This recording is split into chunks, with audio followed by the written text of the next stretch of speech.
James Bond sedang ziarah ke kuburan mantan pacarnya dulu. Lalu, ia pun membakar sebuah kertas bertuliskan "Maafkan aku". Ia pun membuangnya agar ia bisa melepaskan semua masa lalunya. Tapi tiba-tiba ia melihat sesuatu. Ada sebuah kertas di karangan bunga itu yang bergambar gurita. Dan dalam hitungan detik, kuburan itu meledak dan James Bond pun terpental sangat jauh.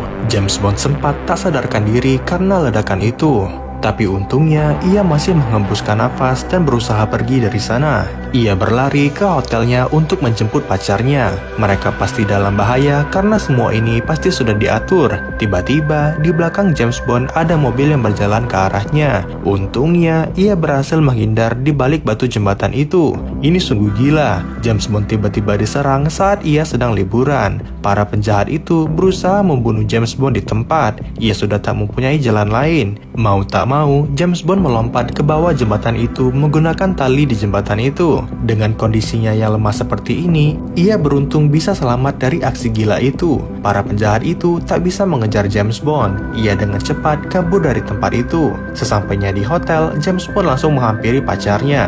Tapi tampaknya pacarnya tak tahu apa-apa. James Bond bertanya bagaimana Spectre bisa tahu keberadaannya di sini. Tapi pacarnya terus berkata bahwa ia tak tahu. Karena tak ingin berdebat, James Bond pun membawanya pergi dari hotel ini. Mereka harus menyelamatkan diri terlebih dahulu karena teroris itu pasti mengajarnya. Dan benar saja, tak jauh mereka pergi dari hotel itu sudah ada mobil dan motor teroris yang mengejar mereka dari belakang. James Bond pun mati-matian menghindari kejaran teroris itu. Semua ini tak masuk akal. Tapi pacar James Bond bersikeras bahwa ia tak akan pernah mengkhianatinya. Tapi tiba-tiba mobil mereka ditabrak. Seketika, mobil James Bond pun tak bergerak sama sekali. Dan benar sekali, mobil mereka pun langsung dikepung oleh para teroris itu.